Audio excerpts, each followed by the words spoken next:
Olá turma, tudo bem? Bem-vindo a mais uma aula, Professor Melk, Educação Física.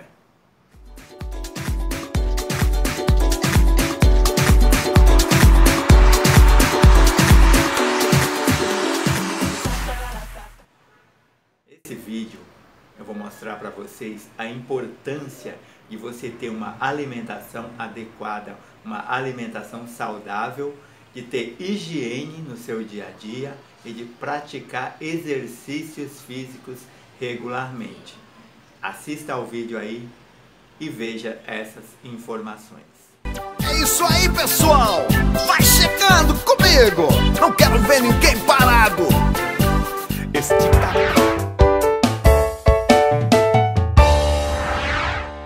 Quem quer ter um corpo saudável, ágil, flexível para pular, correr, jogar bola e andar de bicicleta? Então, amiguinhos, eu, Dr. Esportes, Zé Gandula e Amarelinha, vamos ensinar a vocês as 3 regrinhas de ouro para mantermos o nosso corpo em forma e com boa saúde. A primeira é higiene. A segunda é boa alimentação. E a terceira, exercícios.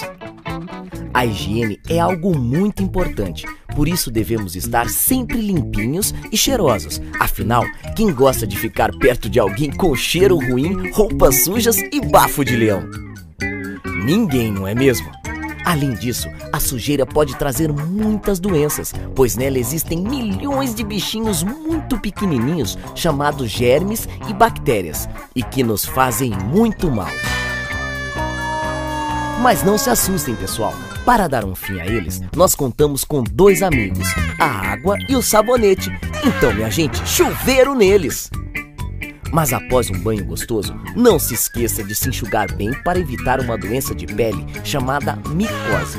Também não devemos nos esquecer de limpar os ouvidos, o nariz, os olhos e escovar os dentes 3 vezes ao dia. Outra coisa importante é lavar bem as mãos antes das refeições. E por falar em refeição, a minha amiga Lili, que é nutricionista, me ensinou que uma boa alimentação também é fundamental. Não é mesmo, Zé Gandula? Afinal, alguém já viu um carro andar sem combustível, como álcool ou gasolina? Não? Nem eu. Com o nosso corpo é a mesma coisa. Precisamos de energia para mantê-lo vivo e em movimento. E o nosso combustível são os nutrientes, que são as vitaminas, as proteínas, as gorduras, a água, os carboidratos e os minerais. E sabem onde encontramos tudo isso? Nos alimentos. Alimentos que são energéticos, isso é, são os responsáveis pela produção de calor, energia e o movimento, como a batata, o macarrão, o arroz, os cereais, as farinhas, os doces, os açúcares, o óleo, o azeite e a manteiga. Mas não é só de energia que o nosso corpo precisa. Também precisamos construir e fortalecer os tecidos, ossos, nervos e músculos. E para isso são necessários os alimentos construtores, que são o peixe, o frango, os ovos, o leite, queijos, feijão, carne, soja, ervilha e lentilha. Mas agora vocês devem estar pensando, cadê as frutas e as verduras que todo mundo diz ser tão saudáveis? Para que elas servem? Bem, as frutas, as verduras e também os legumes são alimentos reguladores, quer dizer, ajudam a transformar os alimentos que ingerimos em matéria do nosso corpo, como sangue, ossos e músculos. Por isso, elas são fundamentais para a saúde.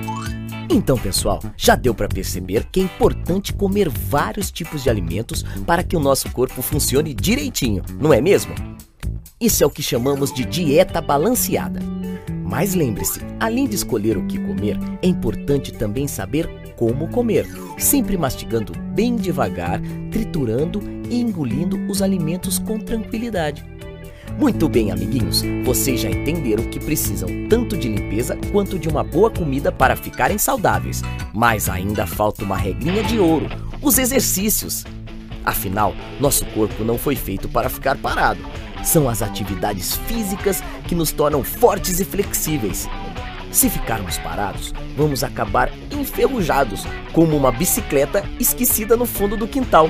Além de fazer bem para a nossa saúde, Os exercícios também nos ajudam a nos relacionar com os outros, pois nos ensinam a trabalhar em grupo e desenvolver capacidades importantes, como tentar, persistir e tomar decisões. Os exercícios são tão importantes que acompanham a humanidade desde a pré-história, como mostram os desenhos nas paredes das cavernas. E todos os povos, em todas as partes do planeta, desenvolveram diferentes formas de se exercitar, que foram evoluindo com o tempo. Mas não pensem que para fazer exercícios é preciso uma quadra oficial. Na calçada, na praça ou no quintal, podemos improvisar vários jogos divertidos. Vocês viram, amiguinhos, como é fácil, gostoso e divertido mantermos uma boa saúde? Basta obedecer às 3 regrinhas de ouro: higiene, boa alimentação e exercícios. Se fizermos tudo direitinho, nosso corpo nunca irá reclamar e sim nos agradecer, pois poderá desfrutar de todos os sons, cheiros, sabores, toques e cores que a vida oferece. É isso aí, Joãozinho! Não fique parado, não! Jogue bola, meu filho, faça natação, entra na malhação, você vai ficar sarado! Uhul!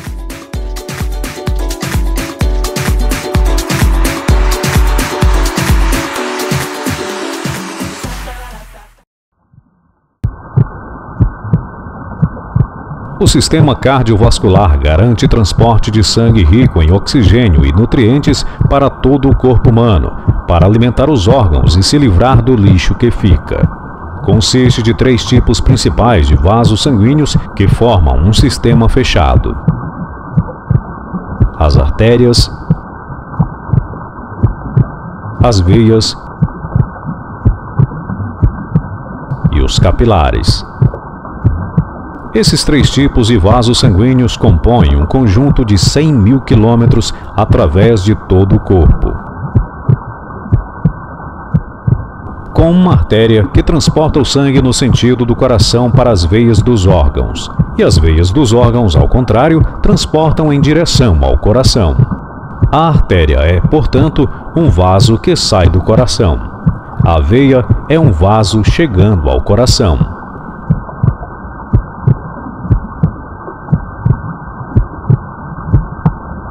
Todos os órgãos são ricamente irrigados por uma imensidão de pequenos vasos sanguíneos que seguem até os capilares. Os capilares são interligados em todos os órgãos, então é no nível desses vasos que as trocas são feitas. Trocam os nutrientes além de dióxido de carbono e oxigênio.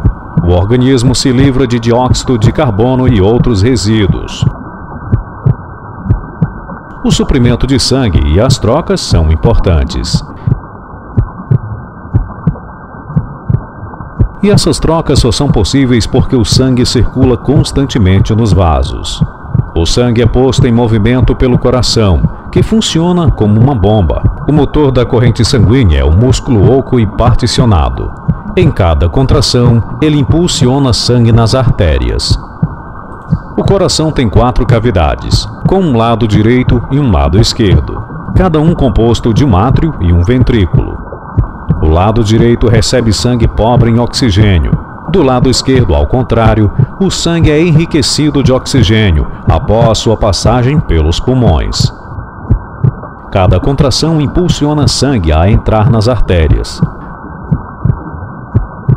Durante um batimento cardíaco normal, o sangue pobre em oxigênio é enviado de volta pelos órgãos, entra no átrio direito através da veia cava. A contração do átrio direito passou pelo ventrículo direito, que, contraindo-se por sua vez, envia o sangue aos pulmões através da artéria pulmonar. Após sua passagem nos capilares dos alvéolos pulmonares, o sangue é enriquecido com oxigênio e se livrou de seu dióxido de carbono. Então ele retorna ao átrio esquerdo, deixado pela veia pulmonar. A contração do átrio esquerdo cresce no ventrículo esquerdo e impulsiona o sangue na aorta para ser distribuído nas artérias de todo o corpo.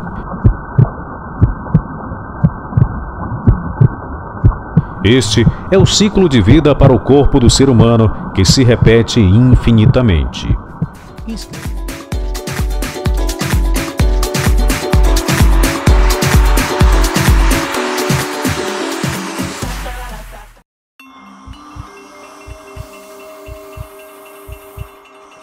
La fonction principale de l'appareil respiratoire est de fournir à l'organisme du dioxygène et de le débarrasser dans le même temps du dioxyde de carbone.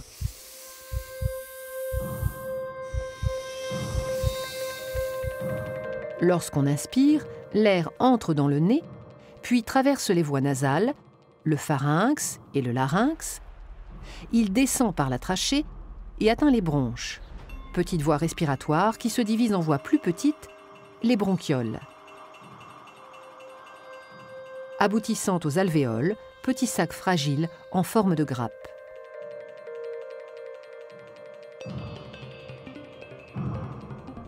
L'air pénètre donc dans les poumons jusqu'au fond des alvéoles. Et c'est là que se produisent les échanges gazeux entre l'air et le sang. C'est-à-dire que le dioxygène quitte l'air pour passer dans le sang et le dioxyde de carbone s'échappe du sang pour être rejeté dans l'air. Il est ensuite expulsé dans l'atmosphère par l'expiration.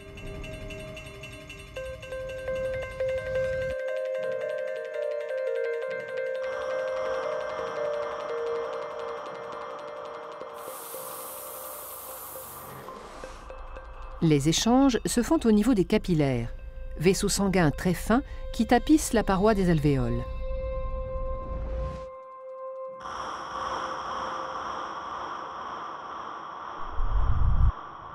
Les alvéoles étant au nombre de 600 à 800 millions, la surface totale de contact entre l'air et le sang dans les poumons avoisine les 100 mètres carrés, soit l'équivalent de la surface d'un terrain de tennis. La grande taille de cette surface d'échange alvéolaire, richement vascularisée, augmente la quantité de dioxygène entrant dans le sang. Le sang, qui était pauvre en dioxygène à l'entrée des alvéoles, en ressort enrichi.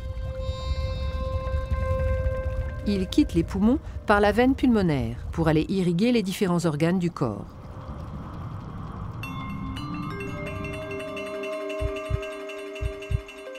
Il retourne dans le cœur qui, agissant comme une pompe, le propulse à travers le système sanguin afin que le dioxygène soit distribué à tous les organes. Et c'est au niveau des cellules des organes que s'opère l'échange inverse de celui des poumons. Le sang délivre le dioxygène nécessaire au métabolisme cellulaire. Sa consommation par la respiration cellulaire libère un déchet, le CO2, qui, récupéré par le sang, est reconduit aux alvéoles pulmonaires.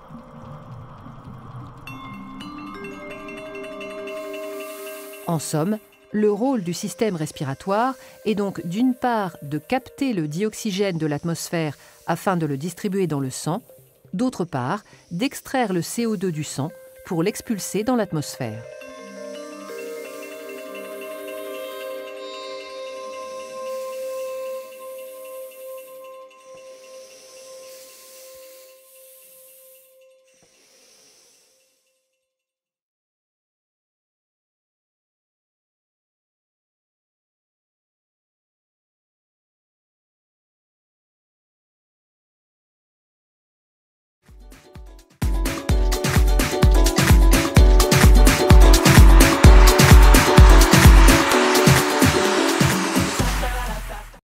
O cérebro é sem dúvida o órgão mais importante do corpo humano.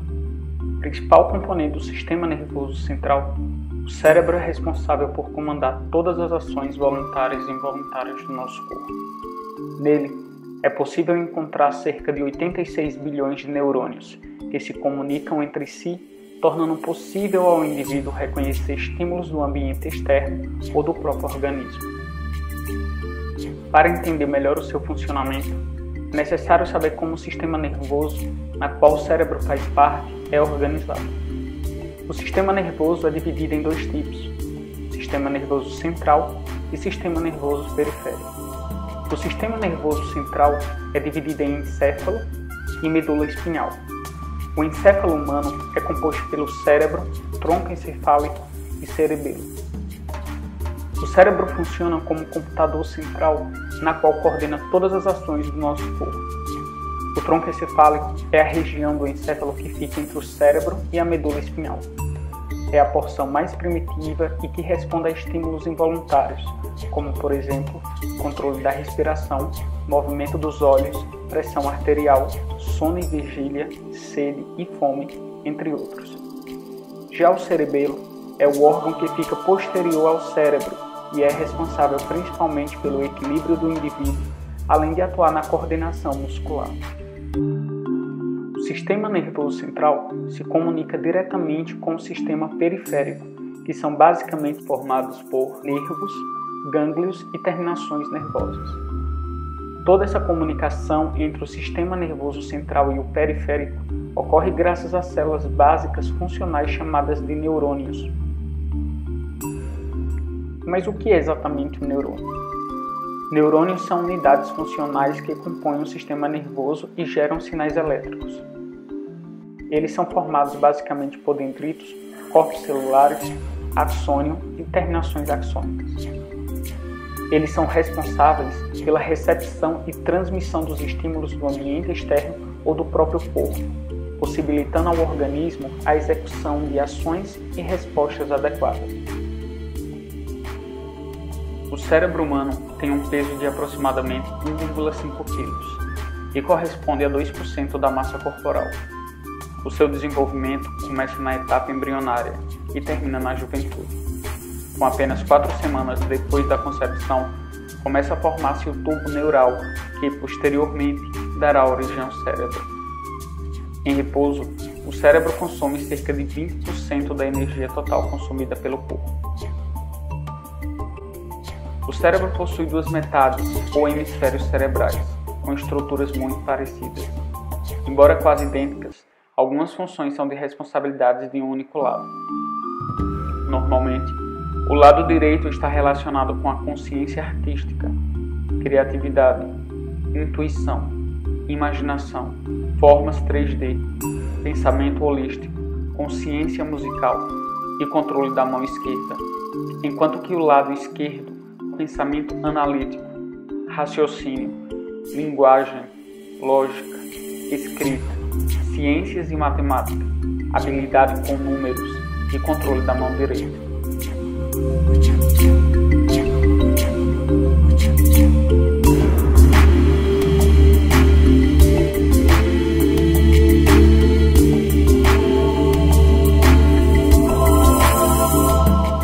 Em cada hemisfério cerebral é encontrado 5 lobos. O lobo frontal, situado na parte frontal da cabeça, compõe a região mais refinada do nosso cérebro.